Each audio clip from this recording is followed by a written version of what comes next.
Well, welcome, ladies and gentlemen. I'm Bruce McDonald, and this is the Talamanca Review. And I'm going to do a little show tonight. I've titled it More and More. And what I'm referencing here is the fact that more and more, the things I talk about in The Devil in Us, and to a similar degree or a lesser degree in Stardust Ranch and the Light of Darkness, are coming more and more out into the public. These are not marginal topics anymore. And I'm very heartened by this, obviously, because I believe that the only thing that can really help us at this point is, hi, Chris, the only thing that can really help us at this point is a spiritual revolution. So if the next revolution is not spiritual, the future of this human race is almost non-existent. Hi, Kit Walters Music. Nice to see you. And it has to be a spiritual revolution. Political revolutions, economic revolutions, the revolution of the oppressed in terms of some economic disposition, all of those revolutions have been fought. And the last revolution to be fought now is the spiritual revolution. And we all have to take part in this. Well, not all of us. I mean, if you don't have a concrete understanding of your spiritual nature or the nature of this reality being influenced by other worlds, other forces and principalities and things like this, then I suppose what you could do, if you're actually listening to me, is begin to seek those things out, because they're going to be critical in the coming future, the near future. There's only one way out of this situation we're in the West, and it's spiritual. And if we don't get it right, we're not coming out of this. We're going to be destroyed. And when I wrote The Devil in Us, I always think to myself when I'm writing these books, oh my God, are people going to think I'm crazy? And there's a lot of people I don't tell I write the book. I have whole groups of friends in different sectors of society. I don't run out and tell them, hey, I just wrote a new book. you know. And maybe that's a bit of cowardice on my part, but what I'm getting at is that I understand the difficulty of speaking publicly about your understanding of a spiritual reality. So much time and effort has been put into denigrating this. You got gatekeepers everywhere. Gatekeepers in the media, gatekeepers in publishing, gatekeepers in music. You talk about God in any context other than the Jewish God, and you're pretty much laughed at in the world now. Okay? In the public space that they control. But it's my theory that more and more people are thinking about God and talking about God amongst themselves, away from the cameras, away from all of these things. Some people don't have any choice. They have so many spiritual experiences that they have no choice but to speak about these things. Um, Hey, Mark, some of the material I'm going to share with you tonight is from, people I think who are leaning towards the Christian perspective. But I believe that there could be an enlightened form of Christianity, no doubt in my mind. I believe that this war we're in is right within the religious institutions. I believe that illuminated Jews can give a lot to the world, illuminated Christians, even Catholics, my birth religion. Doesn't matter where you're coming from. Just in those circumstances, your fight is going to be amongst your own brethren. Like the cardinal that was excommunicated. I can't remember his name. I keep getting it wrong. What is the name of the cardinal that Pope Francis excommunicated?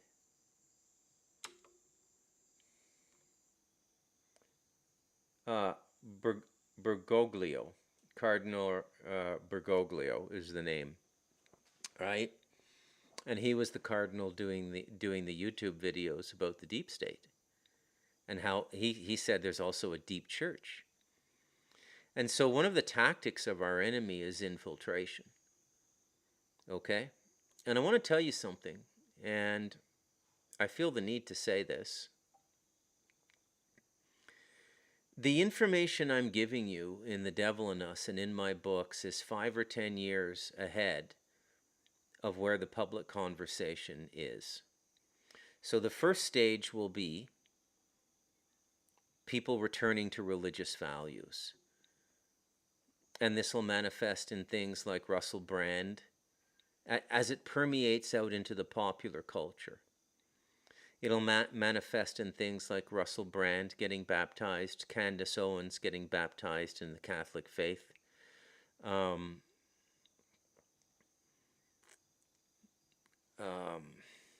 Things like this, okay? Tucker Carlson beginning to speak more and more about his faith. This is how the initial manifestation will come about. But it's not enough. And the reason it's not enough is that stuff's been around for a while, and the black box rationalists have been beating the shit out of it. And that's why it's so important for people with real and tangible experience to begin speaking up. And interestingly, one of the areas where we're getting the most vocalization of what's going on this planet is in the survivor community. Survivors of these cultish families, whether they be Freemasonic or Rosicrucian or Kabbalistic or what have you. Survivors. You know, there's entire YouTube channels dedicated to this now. I survived such and such. People are talking about being sex trafficked by their parents, people born into these cultic bloodlines. It's all sort of bubbling up now. And normally I would be a little bit cynical about this. For most of my life, I've always believed, and justifiably so, that the other side, the control side, is always 1 or 2 steps ahead, and it's really hard to get the drop on them. And one of the reasons it's so hard to get the drop on them is they're doing all the programming of the public mind now. Through the television, through the education system, through the medical system, through the government. It's all negative now. It's all about killing our connection with spirit.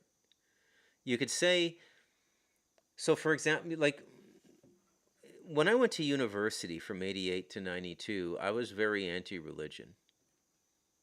Okay, so I started meditating at around 1982. And that would have had me at about 1983, at 17 years old. And I went through this phase where I joined the liberal voice in university in condemning religion, because part of the spiritual awakening I had through my meditative practice, which is agnostic to Scripture. What does that mean? Agnostic to Scripture. So what it means is you come to your own consciousness awakening through spiritual practice, not through joining a group and going into deep prayer and weekend retreats with this group, in which the doctrine of the group, whether it be the Bible, the Book of Mormon, Jehovah's Witnesses texts, whatever, is just drilled into you, and drilled into you until you don't know what the difference between belief and experience is anymore. If you've ever had any of these people come up on your front door on a Sunday morning, a Mormon or a Jehovah's Witness, they present as though they have the living experience in them, but they don't. They don't. If they did, they wouldn't be in those religions. No offense. Okay? I think there's been some pretty famous Jehovah's Witnesses, though. I think Terrence Howard was a Jehovah's Witness. I think Prince was a Jehovah's Witness. And, you know, I mean, Prince definitely started to wake up to what the deep state was and everything. So, I mean, the religious entrainment is a foothold. And it's better than nothing, I suppose. But it won't survive in battle. Because they're coming at you with experience of manipulating the material world all the science, all the benefits, all the medicine, everything that they can present and say, this is what we've done for the world. What have your superstitions done for the world? And they'll cite the history of religious rule. The Vatican, for example, which was a disaster. Okay? Well, I'm not sure if it was a complete disaster, but it definitely, when you look at the Enlightenment and what came about after the printing press, the case could certainly be made that the Vatican, as a ruling authority in Europe, was holding back Europe. I don't think that can be denied. So, like, in this regard, I don't know what to tell you, because I'm not a religious leader and I'm not proselytizing any religion. Okay? That's not what I'm here to do. I'm not here to tell you, Tibetan Buddhism is the best, or Vipsana Buddhism is the best, or Mahayana Buddhism is the best, or serious Opus Dei prayer in the Catholic sect is best, or or Reform Judaism is good if you only study the Torah. Your spiritual path is whatever calls to you. Okay? You can tell people who are coming off of experience because they don't rely on external text. They don't quote things, So this is one of the things that I held against the Sheikh.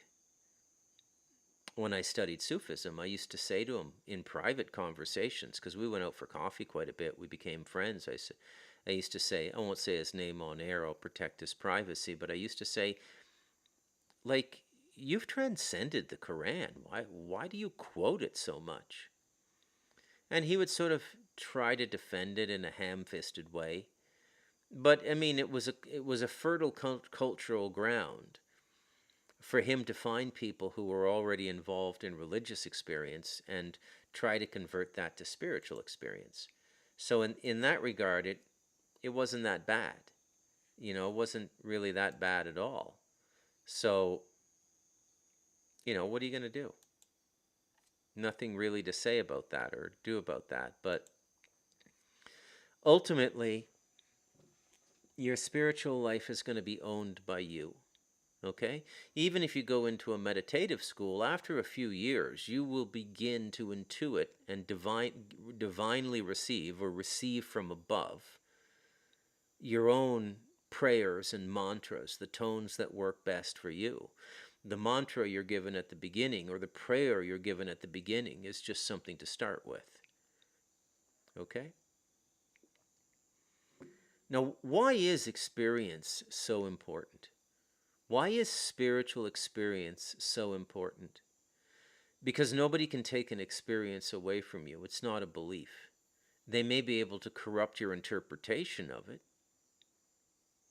if they're really cynical. And you're always going to hit resistance. It's just a part of the human experience. I tell people about my early years meditating and just being overjoyed with what I was discovering, that our consciousness is in and out of the body at the same time, and that you can experience life out of the body, you can lucid dream, you can go to other realms. And being young and being foolish, I shared some of this, and I mean, even with my mother. And my mother, who herself was a Catholic nun, for those of you who've read The Devil in Us, she started to think I might be schizophrenic, and I think she still carries that belief to this day at 85. Because she got into the black box thinking. If you say to her, do you believe in God? She'll say yes. And she still goes to Mass. She still goes to Catholic Mass. But there's really no experiential faith in her, experience in her life. And no real faith either. And there's a lot of religious people like that who are just vacuous. They're just going through the motions, right? Like it's a marriage that doesn't invigorate them anymore, that they don't really want to be a part of. A lot of people like that.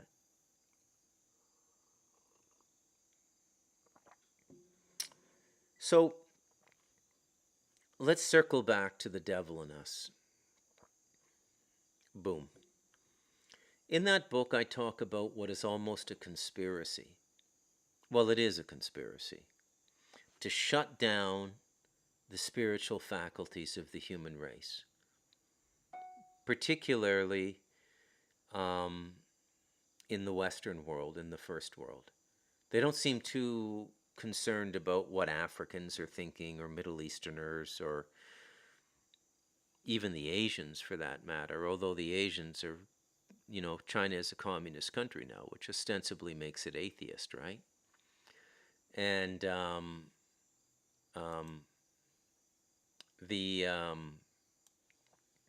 authorities do allow religious expression there. It's just that they don't really allow it outside their control. Is how I would say it. Okay, they don't allow it outside their control, and yeah, that should be enough. Okay, sorry, I'm just fooling around with the. Oh, there we are. Okay, that's where it goes. Still learning my way around the YouTube studio and everything. It's kind of fascinating the way this whole thing works, man. The way OBS interacts with it and everything. So, hey Santo, good morning.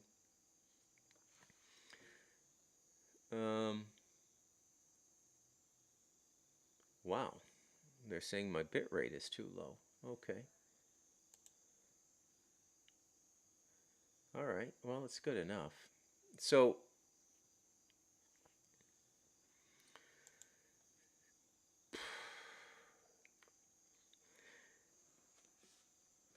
the Devil in Us maps out in a very deliberate sequence what's happened in the last about 144 years if you started at 1880.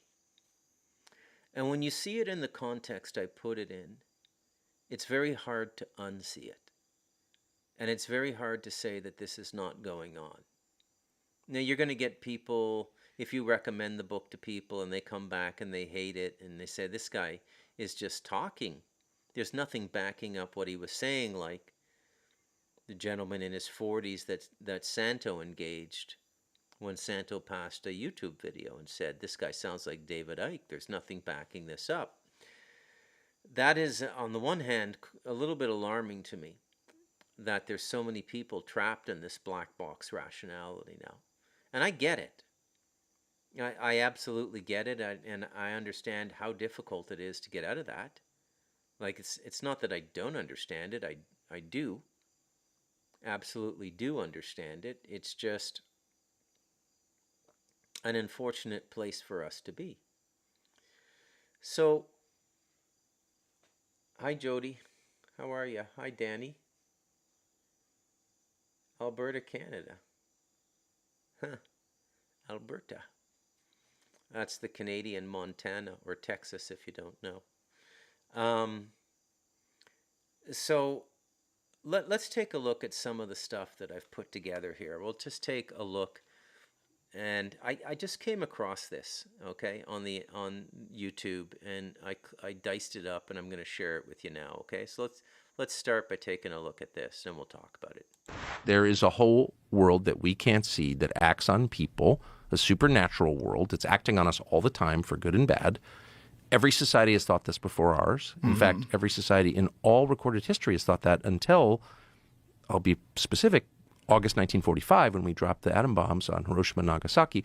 And all of a sudden, the West is just officially secular. We're God. There is no God but us. And that's the world that we have grown up in. But that's an anomaly. Like, no one else has ever thought that. There's never been a society that thought that. Every other society has assumed, and they've had all kinds of different explanations, and the details differ, but the core idea does not differ, never has differed from caves until now, that we're being acted on by spiritual forces at all times.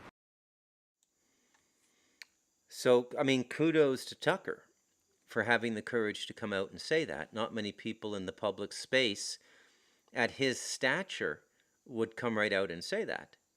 And I find that really, on the one hand, really commendable. Okay?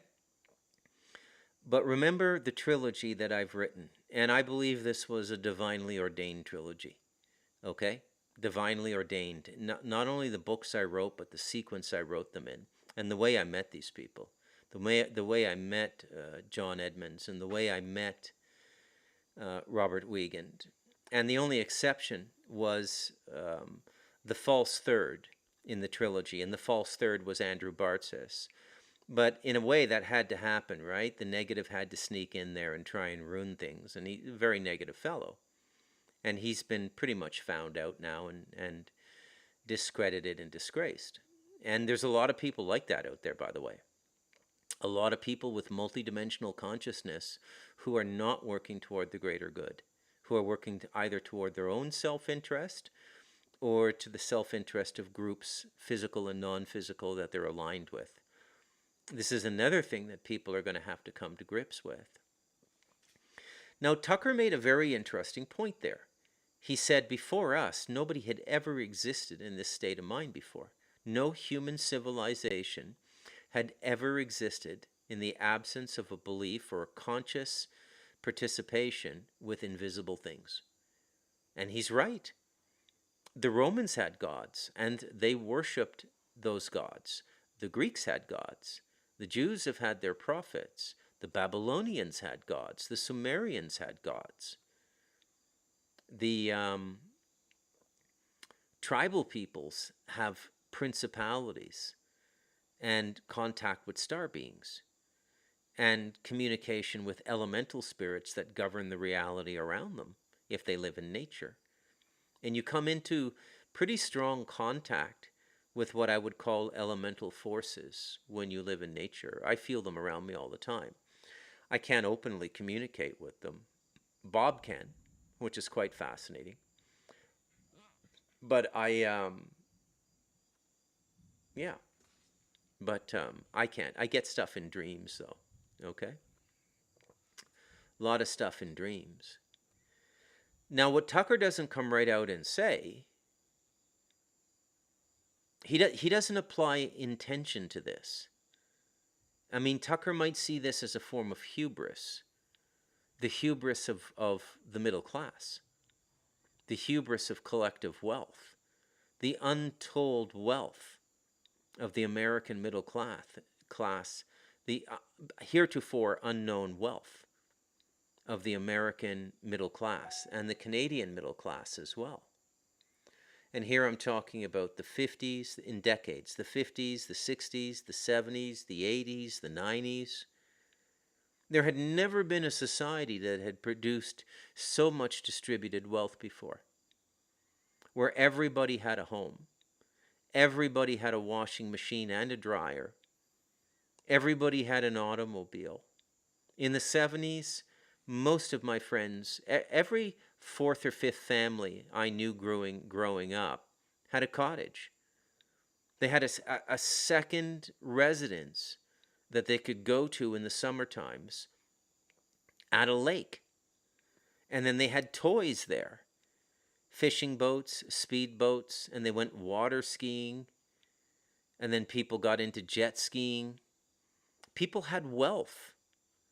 And when you listen to Tucker, some people might think, oh, we became too wealthy and we didn't need God anymore. And Tucker doesn't nail this down. And he doesn't nail it down because he doesn't know. He hasn't dug into it enough. You know, if you watch my podcast and if you read my books, you know what happened. This was deliberate. This was a plan to separate us from the idea of God. It's also very interesting, to me anyways, that Tucker locates it at the bombing of Hiroshima and Nagasaki. That after that moment, we as a Western civilization had no more use for God. We perceived ourselves to be God. For those of you who've seen Oppenheimer, again, you'll know that most of this nuclear project, most of the scientists involved were Jewish. And I'm sorry to say this. I don't want to keep hammering away at this, but facts are facts. Right? Facts are facts. Why are there so many Jews involved in this negative agenda? And if they're the leaders in every field in our society, and they are, I mean, that they've even taken over podcasting now, whether it be podcasting hosting. Joe Rogan's not Jewish, but Lex Friedman is. And then you've got Eric and Brett Weinstein, the two scientific brothers, the academic brothers, going out and doing every major podcast and making sure their voices get projected. My question to them is, if they want to take public voice to such a degree to influence, and one would assume, in benign heart, one would assume that that influence upon society was to help us, then why aren't they talking about this spiritual abyss we live in? Why doesn't Jerry Seinfeld talk about it? Why doesn't Larry David? Why don't any of these Jewish personalities talk about these things? And again, I don't mean to pick on these people, but these facts cannot be ignored anymore. Perhaps it would be better if I just said Kabbalists and Masons. I don't know. Maybe that would be more suitable. Who knows? Okay? In my book, I peg it at 1947, 1945. And I peg it at 1947 because it's when the Jews leave Europe illegally on those ships that they rented, land in Palestine and begin their violence, and then seize the country formally in 1948. Okay? And you get Roswell. And those are the narratives that really begin to change the way we think. And more than change the way we think, change the way we behave, and even the way we behave inside of ourselves. Prior to this, in the 18th, 19th, 17th centuries, people had more of a tendency to talk to themselves. I'm imagining this. I mean, I'm assuming this. I don't know for sure. I haven't visited those places in meditation or in a time machine I built in my backyard. But I would imagine people would talk because you lived in a culture where people generally believed a benign creator existed and he listened to us. And so people would pray. They would talk to the invisible. And I think that's a fairly beneficial thing. Elementary in terms of spiritual advancement, as far as I'm concerned, in my opinion, where meditation is doctoral and postdoctoral work and prayer is kindergarten, elementary school, and middle school. And the reason I believe meditation is superior is it's the art of listening to the divine, of being quiet. Okay? Now, here comes the heart of tonight's show. And it's a fairly long segment, and I'm just going to let it run. And then we're going to discuss it afterwards. And then toward the end of the show, I'm going to take calls if you want to call in. Now, this gem of a piece I came across today, and I couldn't resist doing a podcast on it. And this is why I titled the podcast More and More. It's Candace Owens talking about the beginning of NASA, the Space Center. Sat with me. So you may have heard of a man named Aleister Crowley. If you haven't, I'll provide you with some brief spark notes. Aleister Crowley was an Englishman. He was also a drug abuser. He was a bisexual who is credited with heavily influencing the eventual counterculture revolution of the 60s in America. Free love, free love. Yeah, that book, Chaos. Things got weird and satanic in the 60s in America. And America is where this Englishman, Aleister Crowley, eventually moved. But what he is most famous for is black magic. He was an occultist who pledged his allegiance to demons. He believed that he could summon demons, okay? The story goes that when he was 13 years old, he read the book of Revelation in the Bible, and he became inspired, not by Jesus Christ, but by the seven-headed beast that is ridden by the whore of Babylon. So in case you are somebody that's not familiar with the Bible and Revelations, they talk about this seven-headed beast that rules over every tribe and people and tongue and nation, okay? So it's satanic. It's a satanic beast. When Aleister got older, he started a religious cult, a satanic cult known as Thelema. Crowley believed that the number of the beast, 666, was significant. He believed that humanity was entering in a new eon and that his religious motto, which was do what thou wilt, would rule it, right? He believed that actually he could create this beast and rule over nations by practicing rituals. He routinely practiced sex rituals. He believed in masochistic and sadistic sex, believed in free love, and he was very much connected to the elite in America. He was just openly publishing articles for Vanity Fair because he was best friends with their editor, and many of the elite in our society were his followers and believers. A Satanist. This is a fact. You can look this up. One such follower was a man named Jack Parsons, another wealthy young man. And here's what you should know about this time period. Before Jack Parsons enters the scene in America, the scientific consensus was that we would never enter space, that was an impossibility. But this rich kid, who also happened to be an occultist and who also would perform sex rituals and blood sacrifice to summon demons, well, now he expressed the belief that they could fundamentally alter humanity, and he had a vision. He said, no, we can make this work. We can get to space. Check out this article. Again, this is published. You can look this up yourself. Here's the headline: Sex, Rocket Science, and Satanism. Meet NASA's real hidden figures. And I'm going to read you directly from this article because it's so unbelievable. My jaw was on the floor.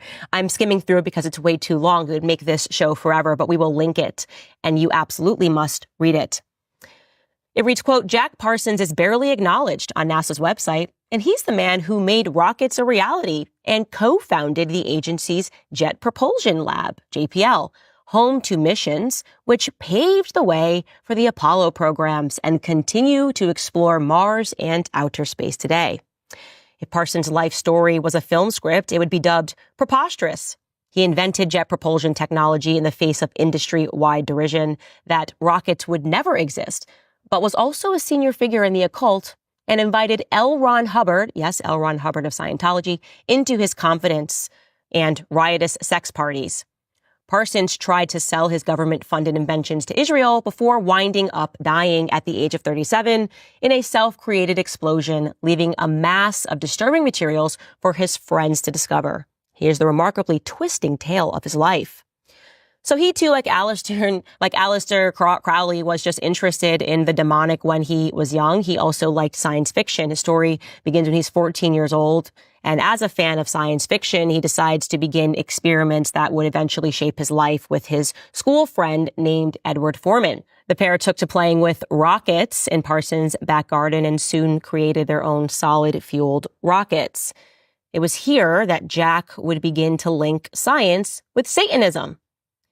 Parsons later claimed he first summoned the devil at age 13 in a terrifying experience. Jack and Ed would later attend and then drop out of college. In 1936, they met a 22-year-old Frank Molina, who was a grad student who shared their passion for defying gravity. When Parsons and Molina met, their enthusiasm for rocketry and space travel bonded them like a Masonic handshake, one writer says. I'm sure it did. Molina helped by getting their research funded by Caltech, and their experiments were quite dangerous. There were a lot of explosions. And so he and his friends became known as the Suicide Squad. They decided to move their experiments into the desert, and this part is just amazing. I'm going to read you a direct quotation here. Once again, Jack's fascinations with the occult and rocketry collided. In the desert lands outside of Caltech, there is a former river channel called Arroyo Seco. It is flanked on both sides by rock, one of which is called Devil's Gate, thanks to its shape of a horned head. Some locals believed the mouth of Arroyo Seco was a portal to other dimensions. But for Parsons, the area had two uses. He tested rockets there, but years later, he would return to conduct ceremonies and rituals with other occultists in the same spot. By golly, guys, what then happens is that on Halloween of all nights in 1936, they have a scientific breakthrough after they accidentally set fire to the oxygen line of their small rocket motor. And although it didn't launch, Melita and his team were enthused. They said this test was successful. He wrote to his parents, and NASA would later consider that experiment, which happened again on Halloween, to be the first rocket experiment of what would later become the Jet Propulsion Laboratory. So there was a method to the Suicide Squad's madness. They had created a fuel that would burn cleanly and be stored without exploding. And the scientific community was skeptical, but the U.S. Army saw potential and they offered to fund the Trios project in 1939. So great. Satanic little cult meets the United States government. Thereafter, Jack's credibility in the scientific community soared, and so did his interest in the supernatural and the demonic. He was taken to a meeting of OTO, which stands for the Order of Templi Orientis, an occult society in Los Angeles in 1939, and he became fully engrossed. If you're wondering what OTO is, it was a group that was formed by and followed the teachings of Aleister Crowley. Again, the heroin-addicted sexual deviant and occultist who was considered the wickedest man in the world by the press in his native England. Parsons went from just reading Crowley's writings to becoming the Beast 666's pen pal. Within a few years, Crowley considered Parsons his American protege. Parsons was barely in his mid-20s, and he was not at all concerned with keeping his personal and professional proclivities separate. The article tells us that the California Tech ran stories at the time that reported that he chanted Crowley's hymn before he lit his rockets. They're just chanting satanic, demonic hymns before they lit these rockets, guys. This is not a joke. This is not a test. This is history that is hiding right under your nose. By 1941, he and his wife, Helen, who he had married 5 years earlier, were indicted into what was known as the Agape Lodge, which was a branch of the church which practiced Crowley's religion of Thelemic magic. Then they came into money. They founded the Aerojet Engineering Corporation, which became the world's largest manufacturer of rockets and propellants. And within 20 years, it had become a $700 million a year business. Parsons was the vice president. A year later, he co-founded the Jet Propulsion Laboratory. So now that he's rich, what are you going to do? What are you going to do? You've got government contacts, you've got money, you're having sex rituals. Well, he just is going to make the whole demonic sex rituals bigger because obviously it has led to success, summoning demons, believing in Satan. And what he did next was he took out a lease on a mansion in Pasadena's Millionaires Row on Orange Grove Avenue and invited fellow Thelemites to live communally in what was known as the parsonage. This is really kind of the earliest iteration of a hippie commune, if you ask me. And of course, if you've read that book, Chaos, you just are going, OMG, Candace. So what did they do at the parsonage? Well, the parsonage had 10 bedrooms, but its greatest asset, for Parsons at least, according to this article, was its additional 3-bedroom coach house, which became an Agape Lodge. The commune was self-sufficient, maintaining allotments and livestock to eat and use for blood rituals. Those were the tame events. The blood rituals were the tame events that unfolded at the parsonage. The residents of the Orange Grove made frequent complaints to the police about loud music, drug taking, and the naked pregnant women that were dancing through fire in the garden. This is totally normal stuff, guys. Just, coming up with NASA and jet propulsion, you sometimes got to have a naked pregnant woman dancing in the garden through fire. Parsons would greet people at the door with a live snake wrapped around his shoulders. And when the police would turn up, he would tell them, hey, look, I'm a Caltech scientist. There's no trouble going on here. I'm connected. I'm connected to the government. I've got money. You leave me alone. And I guess they just left him alone. Somehow this is going to get creepier, guys, because in the mid-40s, Jack decided that he wanted to push the barriers of his Satanism a little more, pushing the barriers of Thelemic magic to a new level. He wanted to take the spirit of Babylon, the goddess that they worshipped, and instill it into a human being. In short, he wanted to impregnate a woman that he believed to have certain powers so that she would give birth to a child that would embody the forces of Babylon. So between January and March of 1946, yep, we're coming now to the end of World War II. So think about what Tucker said. Hubbard, again, that's L. Ron Hubbard of Scientology, assisted Parsons in a series of rituals that they called Babylon Working. And on January 18th, a woman named Marjorie Cameron, who had red hair, turned up at the parsonage, and he believed that this is it. This is the Scarlet Woman that he had called forth via his rituals. The moment had arrived. It is done, Parsons told Hubbard. I returned home and found a young woman answering the requirements waiting for me. I thought I had the most morbid imaginations, but it seems I have not. If you're wondering who that redheaded woman was, she was a woman that had been recently discharged from the Navy. She had a free spirit. She happened to have red hair. She was happy to have sex with Parsons because, again, they promoted free love. Hubbard was then promoted to a position of high priesthood mere weeks after being exposed to the Thelemic black magic, and he incanted rite and ritual. Some of it he did completely off of the cuff. What was the result? Well, afterwards, on March 6th, Parsons wrote enthusiastically to Aleister Crowley. He wrote, quote, I can hardly tell you or decide how much I want to write. I am under command of extreme secrecy. I have had the most important, devastating experience of my life. Crowley responded to him, writing, quote, you have me completely puzzled by your remark. I thought I had the most morbid imagination, but it seems I have not. I cannot form the slightest idea what you can possibly mean. Well, what Parsons meant was he had created a moon child. That's what they were trying to create, a moon child as their final experiment, creating a child of Babylon. The ending of the story, by the way, which we're coming to, gets a little bit shady.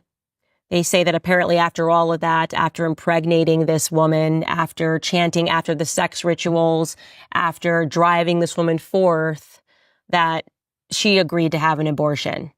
Parsons then came under the investigation of the FBI. They believe that he had been planning to give his rocket plans to the newly founded Israeli government in exchange for admission to the country and the chance of a new life abroad. Then he died rather mysteriously, Jack Parsons, in an explosion. Some claim he was suicided. Some claim that it was an accident. Some claim that he never died and actually he just disappeared. Honestly, we'll never know. We don't need to peddle in conspiracy theory because in this story, truth is stranger than fiction. There you have it, guys. That's the origins of NASA. Well, isn't that amazing? Okay. I mean, even why, of all the countries in the world, would Jack Parsons try to get into Israel? Why is there always this Israel connection?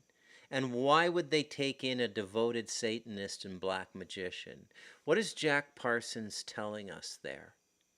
And given that public-facing Jews have opinions on everything, like Larry David pissing on a crucifix in one of his episodes of Curb Your Enthusiasm, and Sarah Silverman saying, I'd kill Christ again, and the open contempt toward Christ, why don't we get any Jewish comedians doing Jack Parsons jokes trying to get into Israel? Okay, now look, I'm not gonna tell you I've got a winning case here, okay? My case is largely circumstantial, but only because evidence has to be material, and my case is immaterial. It's spiritual. It exists in our perceptions and our ability to connect dots. But I'm hoping that those of you who watch me regularly can start to connect these dots. And then what happens is a spiritual force comes in, and it starts to happen a lot quickly. It's a lot more quickly. For lack of a better way of saying it, it's like you jump up 40 or 60 IQ points. Okay? Now, I don't want you to run out there and think you're in a state of constant information download, signs and wonders everywhere. Stay grounded. Eat a proper diet. Sleep properly. But slowly, in your own way, start to open up to these things. So, in my own life, when I want to know something, when I come to a question in my consciousness, it gets answered in 72 hours. I literally magnetize the answer into my life, and not in an ethereal way, not in a vision or a dream, although sometimes, but very rarely, and that's only for material that can't be answered any other way. But what will happen is something will come into my live stream and I'll go, oh, there's the answer. Isn't that a coincidence? But of course, it isn't a coincidence. Okay? So there you go in the Jack Parsons. And isn't it interesting that L. Ron Hubbard, the founder of Scientology, is in the mix as well? Okay? So they say there's 3 controlling groups or mafias. They call them mafias, not my words. Hollywood whistleblowers. There are 3 mafias in Hollywood: the Jewish mafia, the Scientology mafia, and the gay mafia. Isn't that interesting? Okay? That somehow Scientology and Parsons with, Hubbard, in whatever he was into, created a power base that could even back off the Jews. Because generally they decimate things that get in their way. They just annihilate it, okay? But that 14-minute clip from a larger video, I think it was done 3 or 4 days ago by the absolutely lovely Candace Owens, who's become way more meaningful since she left the Daily Wire. You can see now how the Daily Wire was holding her back, right? You can start to see how this web of Jewish thought around the Western consciousness is blocking us from talking about things we need to start talking about. Okay? And I've just decided that I don't care anymore if people are going to call me an anti-Semite. I'm not. Okay? I would love for Jewish families to have the same opportunities for happiness, prosperity, good health for them, good lives for their children. I don't wish any harm upon them. And it's an unfortunate affectation of World War II that the moment you begin speaking about the Jews, you're suddenly a serial killer who wants to kill millions of them and would enjoy doing it after you're done experimenting on them. Whatever happened to just, let me contextualize it for you. If you became aware of the fact that an unusually small number of voodoo priests had gained control of vast swatches of the world's wealth and had gained footholds of counsel to power, maybe not the king's seat or the president's chair itself, but the right hand speaking into the ear of the king or the president, it became apparent to everybody that there was an unbelievably disproportionate number of voodoo priests in this position. Would it not then, or what if 67% of the House of Representatives or the U.S. governmental system had dual citizenship with Haiti and the United States, and they practiced voodoo? Would it be, would we live in the world where people would say, hey, that's anti-voodoo, you're anti-voodoo? No. If the IRA had gained that much control in the American political system and was financing rebellion in Ireland, we'd be talking about it.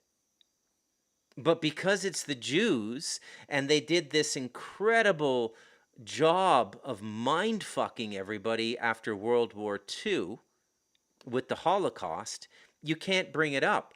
The problem is, we've reached a point now where we have to bring it up because it's getting to a life and death point now. Okay? This is certainly the case if you do your own research. Like I always say, I'm just some guy talking on the internet. My job is to stimulate your heart and your imagination. And you can go and do your own follow-up research. Now, I know from communicating with many of you off air, talking or texting, that a lot of you are already well informed. I have a remarkably literate listenership, and I'm very proud of that, okay? You can go and do your own research. The entire, I have to choose my wording carefully here because I don't want to get banned on YouTube. The entire situation that we went through from 2020 to 2023, which was a satanic ritual as far as I'm concerned, a global satanic ritual, okay? When you look at the institutional people behind that, the people at the Center for Disease Control, the people influencing the medical bodies at the United Nations and the World Health Organization, the boards of directors of the companies that provided the medicine, you know what? You're going to come across an unbelievably disproportionate number, like 97%, somewhere around there, between 90 and 98%. You're going to come across the voodoo priests. There's a disproportionate number of voodoo priests, okay? Why can't we talk about it? Are we supposed to just get down on our knees, open up our mouth and say, please piss in my mouth, and then put a bullet in my head? It's absolutely ridiculous, okay? Now, I'm going to play one more thing for you just to show you that they're telling you all the time, okay? And there's two reasons. Number one is they do it intentionally because they love to mock us. And the other reason is it covers their disclosure liability in the free will system we live in. So it covers their karmic liability, because if we don't dissent, we're presumed to consent. This is the law, okay? Both above and on the earth. So if you don't dissent, if you don't say, no, I'm not doing that, and they can make your life very uncomfortable, shut down your bank account, get you fired from your job. They can ruin your life. They can drive you to suicide now. But they'll stand back and say, we didn't do anything, and we didn't force anybody to do anything. But really, they are. So they're lying through their teeth, okay? Here's one more little clip that I find very interesting. Who is Hellboy? As a half-human, half-demon summoned to Earth during World War II by occultist Grigory Rasputin, Hellboy is raised by Professor Trevor Brutenholm of the Bureau for Paranormal Research and Defense. He has red skin, filed-down horns, and an oversized right hand made of stone, known as the Right Hand of Doom. This hand is indestructible and connected to ancient and apocalyptic powers. Hellboy possesses superhuman strength and a remarkable healing ability. His demonic heritage grants him a degree of immortality and resistance to fire. Despite his formidable powers and fearsome appearance, Hellboy is known for his strong, sardonic wit and down-to-earth personality, often finding himself torn between his human upbringing and his apocalyptic destiny. His popularity has led to adaptations in various media, such as in video games like DC's Injustice 2. There you go. Hellboy, half human, half demon, okay? Now I'm going to tell you what Tucker Carlson and Candace Owens haven't figured out yet, which you already know, but I'm going to repeat it in context to the clips I've shown you tonight. It's not demonic, it's extraterrestrial. We're not in the midst of a demonic invasion, we are in the midst of an extraterrestrial takeover of this planet, okay? The Hollywood movies, oh, by the way, I know, Jody, you're listening tonight. I finished the Three Body Problem in like a weekend. I watched all 8 episodes of the first season. There's this amazing new series on Netflix. Well, not amazing if you're not into sci-fi or anything, but there's a huge truth bomb going on in this. Jody was right, Jody Wilson in chat now. I highly recommend you watch it. It's called The Three Body Solution, and the 3 is the number 3. So if you're in a search engine looking for it, don't spell out 3. Just put 3 body solution, or 3 body problem. Sorry. And it's fascinating. So the invasion is really about our consciousness and our body. They want the planet. But because we're the sovereign sentient on the planet right now, they have to take us out. Remember everything that I've been teaching you, that we are the agents here. So when some asshole tells you that the inner earth and extraterrestrials are running the world, look them dead in the eye and go, well, which human institutions have they compromised? Because they're not doing it, because nobody sees them walking around. Cut the bullshit, okay? And there's so many of these bullshit artists out there, and they're just cowards. They don't want to bring it down to the literal, journalistic, sociological, economic explanation. Are these human beings being influenced by negative extraterrestrials? Are they in cahoots with them?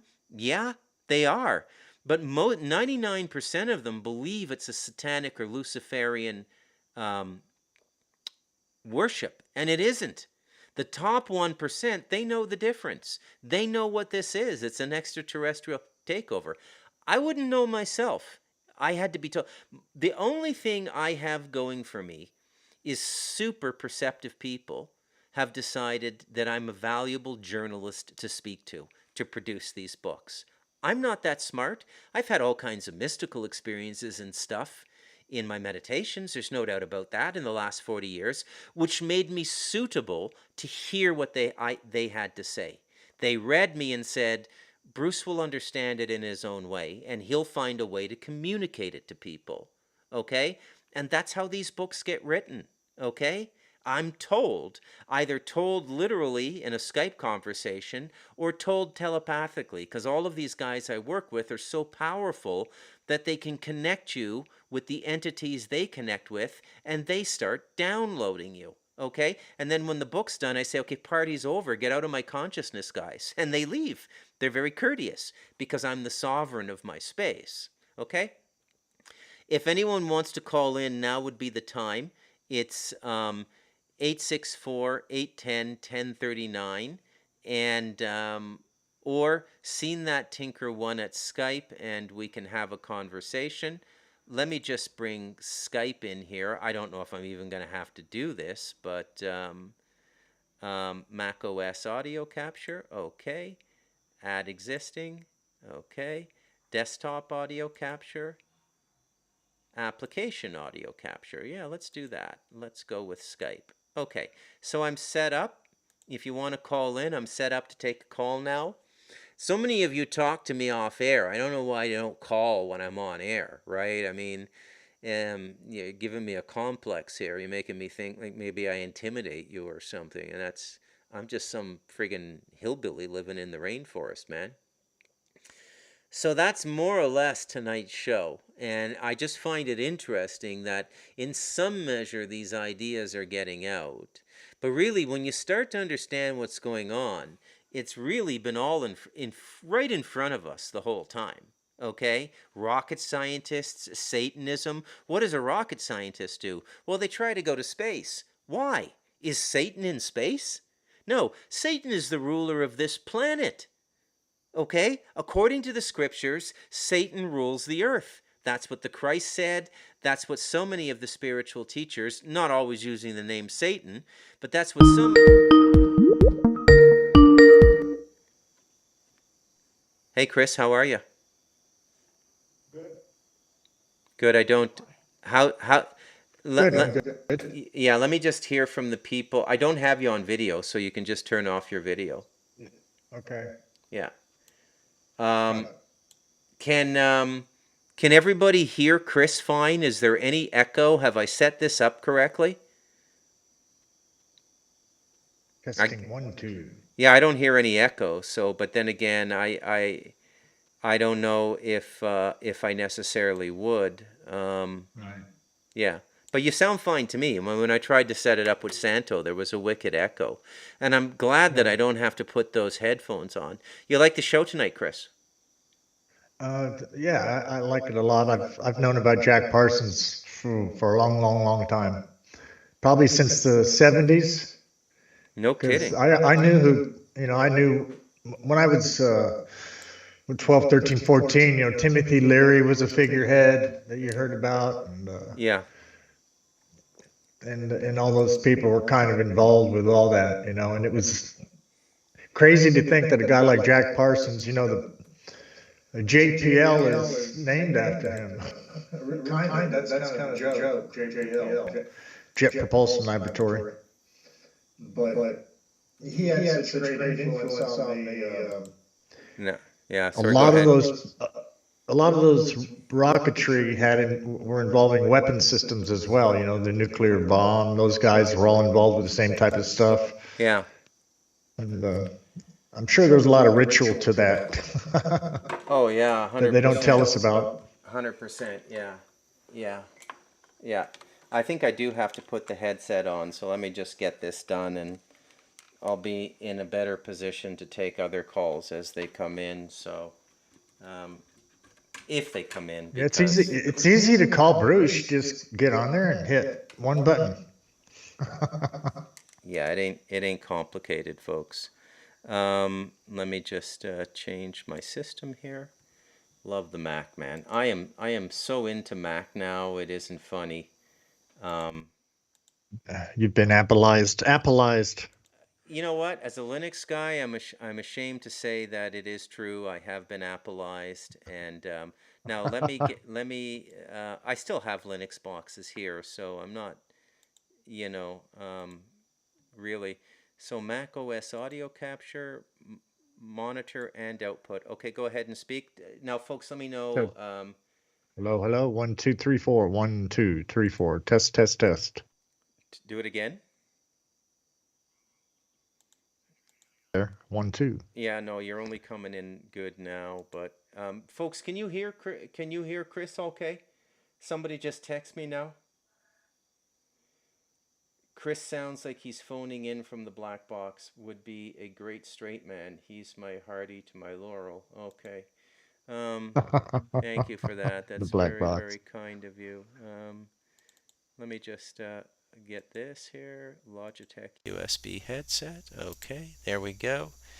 Mac OS audio capture, application capture. Yep. We should be good there. I mean, yeah, okay, it's better now. Yep. Everybody's saying it's better now. So anybody who wants to call in, I know somebody asked earlier if Skype was the only way.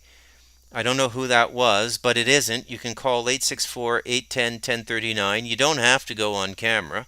I don't have Chris on camera, but we'll just talk about tonight's show a little bit if you want. I found it to be a fascinating show.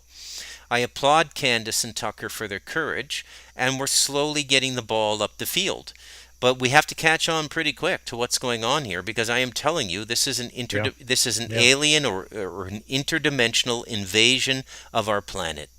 Because this is a planet of abundance, and when you start to put all the pieces together, this is why we have the Bad Human campaign, carbon footprint, and it's bad. So we're being entrained to have a negative self-image as a human being on this planet, and that's also part of the psychological warfare to take the planet from us. Okay, and it's not demonic. You have, and this is why I want more and more people to have experiences, because when you have experiences, you can start to speak from experience rather than your belief system. Okay, and to say it's demonic, none of these people who say it's demonic really know what they're talking about. They've never had an experience with a demon, and they've never had an experience with an extraterrestrial. So all they're doing is reinforcing their dogma and saying, well, my religion says this. But right now I'm not going to criticize those people, because at this stage of the campaign we're in, it's needed. So, allies of humanity, yeah, I'm not a big Marshall Summers fan, to be honest with you. You know, but I have my reasons for that. I won't get into them, but, oh, here we go. We got a caller. And so I'm not a huge fan of his. They should be coming on any second now. Where are they? Did I lose them? 2 of 3. No, there they are. 704. Hey, what's up, Bruce? Hey, man, 704. You're on the air. Who are we talking to? This is Kit. I was asking if Skype was the only way to call in earlier. Well, no. Can you hear me all right? Yeah, we hear you fine. Chris, can you hear him fine? Folks, can you hear him fine? Yeah, good. Yeah. What's on your mind? Yeah. Man, it's I found you through seeing you on Dot Kevin's show, and it's just been great to Whose show? find another human who has an understanding. Kevin McCann. Oh, yeah, Doctor. Yeah, the name that cannot be spoken on YouTube. You trying to get me banned, man? Well, did not mean to do that. Did not mean to. But that's how I found you. But I just wanted to say it's been incredible, because I've pretty much been living in multiple dimensional reality for a long time, and I haven't known where to talk about it or navigate it Let's talk. because there's the people who are really into drugs, and then there's Yeah. people trying to approach it in a, as you say, under the hood type way. How did you realize that you were living a multidimensional reality? How did you come to consciousness of it? That's it would be a very interesting story for the listeners to hear. I left home really young, had a rough upbringing, hit bottom pretty young. Have you read The Devil started, in Us? I have listened to the audio segments. I don't have the book itself. You should get the book. You and I have a lot in common. Okay. I had a shitheel upbringing too. I'm grateful for it Yeah. now, So but at the time it was a living hell, man. yeah. So I hit bottom, and I just started. I started looking into things to really heal myself, and went on a journey. And at one point, felt like I was at the top of the mountain, but it really trying to keep myself in that space just didn't align with my career or anything. So but I had been having these experiences. I learned how to project astrally and had a lot of positive experiences, but then also ended up realizing that I had this entity with me that I dealt with for years, and it was relatively just I kind of had a moral relativism about it. But then when I saw something about extraterrestrials one night on like the History Channel, I was thinking about all these experiences I've had with this thing, and I said, maybe this isn't so good. And that night I had the most vivid attack I've ever had, and then dealt with several years of that. Yep. And I'm about a year free of that now. So, Well, the truth is, I'm doing a lot of what you're doing. Yeah. The Growing truth, food and trying to grow as much food as I can for everyone. Excellent, man. The truth is, most people have entities around or on them. Okay, and they think they don't. They think all their thinking is their own, and I find the people who figure it out are the people who just get like taken into the boards, in a hockey metaphor, by life and knocked out. And then when you and it's almost like you have to really go through a rough time to figure it all out, which again feeds into this theory that the comfortable middle class life was created to put us to sleep spiritually. Right? Now I'm not advocating people go out and look for a hard life, okay? If you have a nice comfortable life, live it. Okay? But I would say to you, get yourself up to an hour to 2 hours of spiritual work a day. Some prayer, some meditation, some yoga, some breathing, and just keep at it, and keep a journal, and you'll break through without having to go to Skid Row like me and, is it Kit? Did you say your name was Kit? Kit. Yeah. You'll break through without having to go to Skid Row like me and Kit. But Skid Row worked for us. Like the street worked for me, man. Like it, like in a way, my father was kind of genius. He said, "This guy's, kind of." Tiene café, mi amor? Oh, perfecto. I'm getting a cappuccino, man. Okay. We make a cappuccino up on the mountain. We boil the milk, and then we use liquid sugar cane, which is a very natural sugar. It's not a refined sugar. And then a little cinnamon on top. I'm telling you, I could charge $9 for these things at Starbucks, and I just Nice. love them. But anything else on your mind, Kit? It's just it's just been so great finding your stuff and listening to you, because it's somebody. I love how you say it. For me, my problem growing up with even Christianity and things like that is, nobody could answer my questions. Yeah. And here, I'm trying to understand these things, and nobody knew what they were talking about. Yeah, People they in don't. the positions at the church and all that. Yeah. So I went on a mission to experience it. I had to, just to exist, to heal, to be, Yeah. And so I've gone through different things. I studied shamanism, Yep. and that opened a lot of stuff up for me. It actually helped me in a lot of ways. Probably hurt me in others, but yeah, it's just one thing you said the other day was about when these people talk about 5D and ascension and all that. Yeah. And I always kind of thought that was silly and garbage too. Yeah. But during the past few years thing that we went through, Yep. I was taken out of my body and I was shown something that kind of puts it all together, and Yep. it's very much about resonance. And I do think there is coming a separation of sorts. This has been too much of a transgression against humanity, you know. Yeah. And there's too big a mix of souls on the planet now.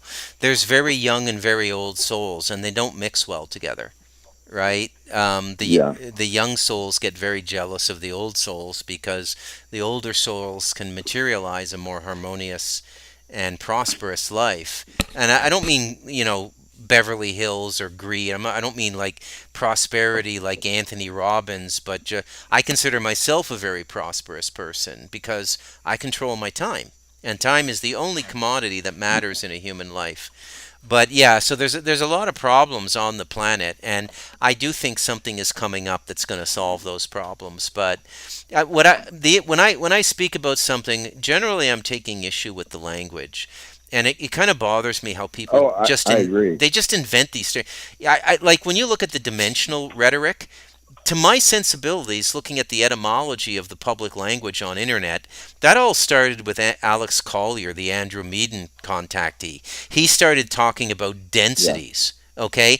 Now, in classical spiritual teaching, the Sant Mat system, the Sikh system, the yogic system, the Buddhist system, they talk about dimensions.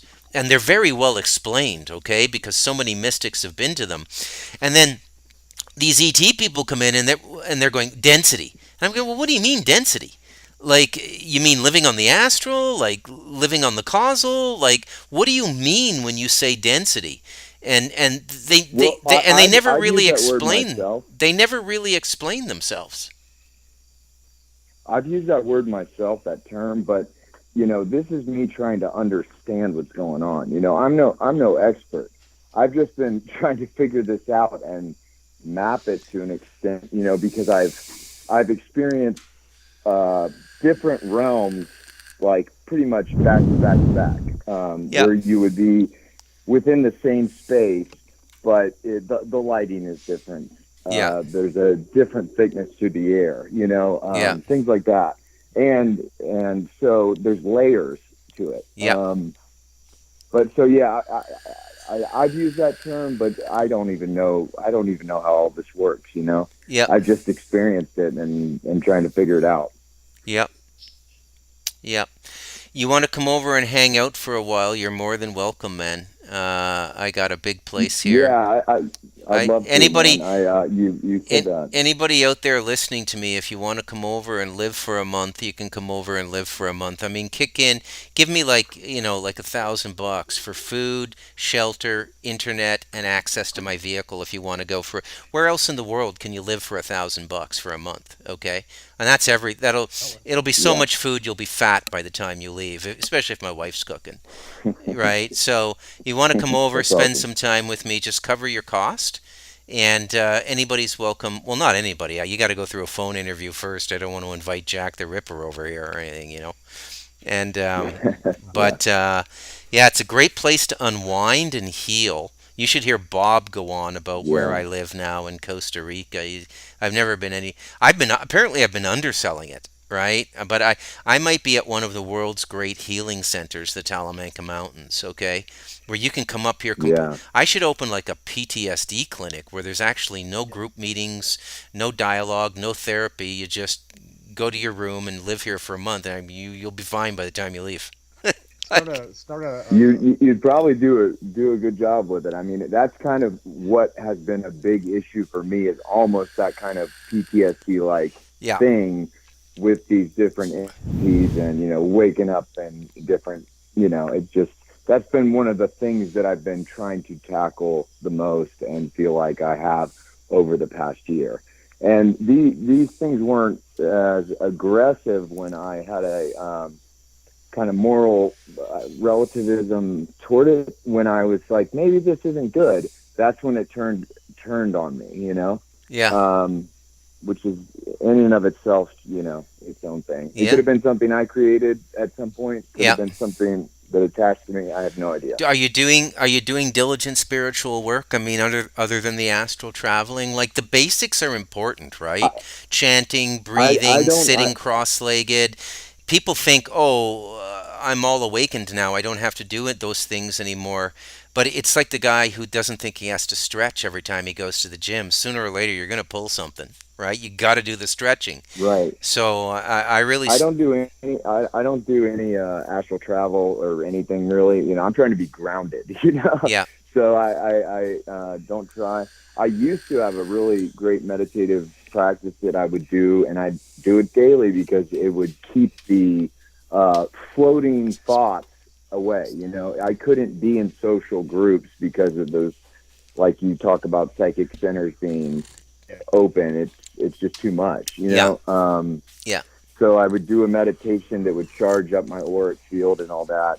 Yeah. But I fell away from it because, it just wasn't in line with the business I was in. And I knew that I wasn't in alignment with like the entertainment business. I mostly worked behind the scenes and things. Yeah. But it was hard to be in something that you were so opposite of and keep it up. And I was like, maybe I can just push this out. And then finally, when 2020 stuff happened, I spoke out and then I, was very vocal about it and knew what that would mean.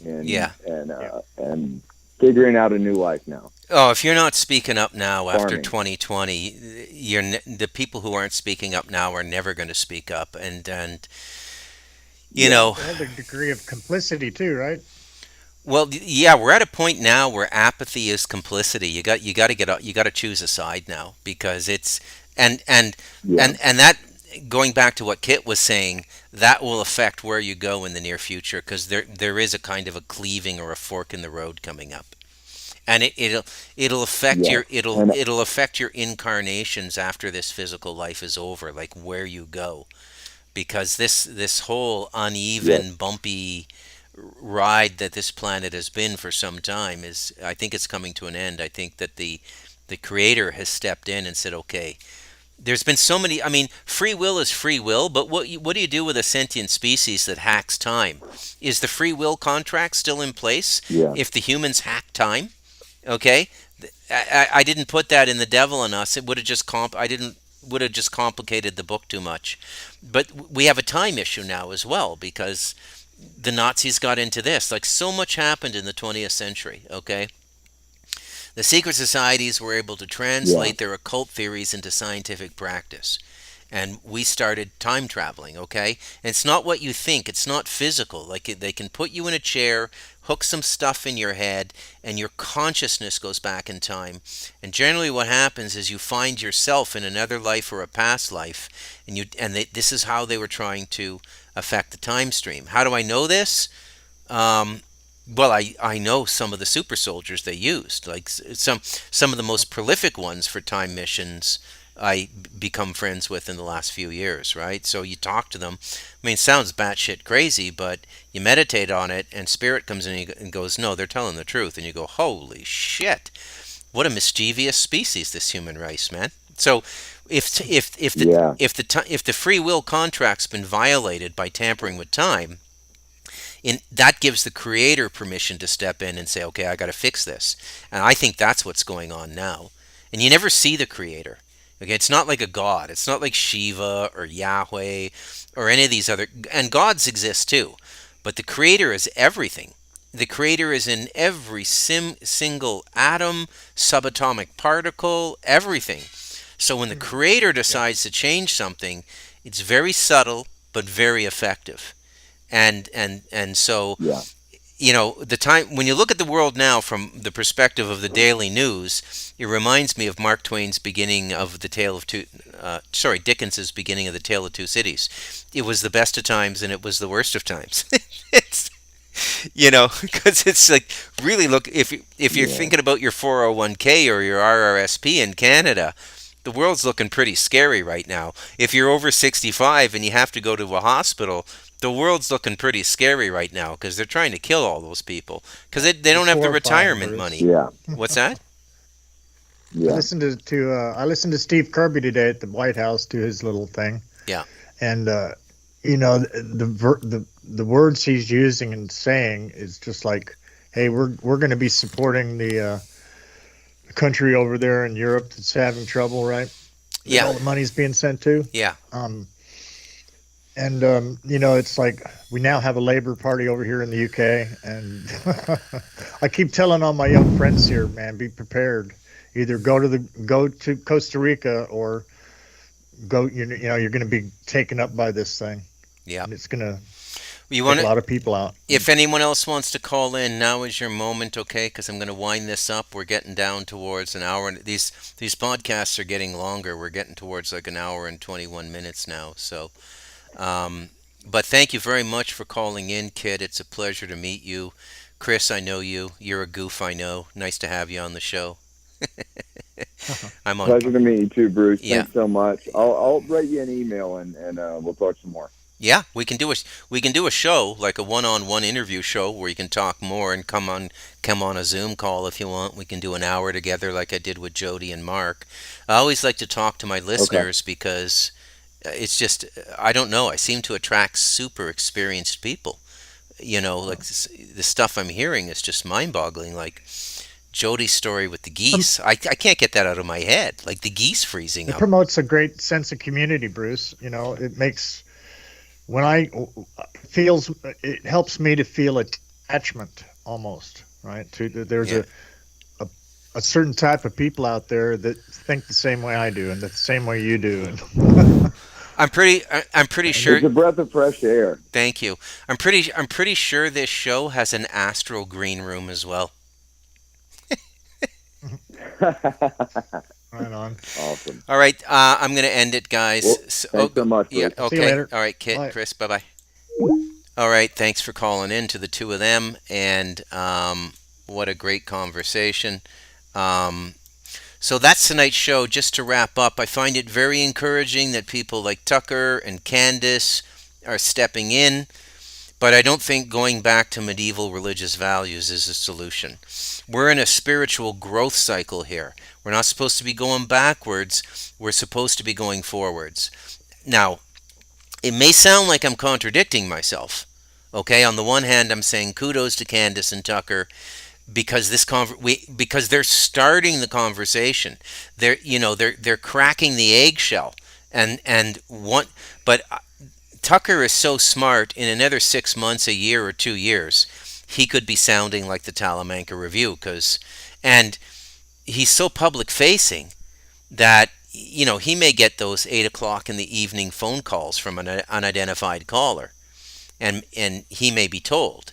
And if this happens 3-4 times, and then the spirit comes in and teaches him in dream or some other way, maybe he'll have the courage to step forward and say it. But we'll see. But for now, courage to both of them for bringing these materials out.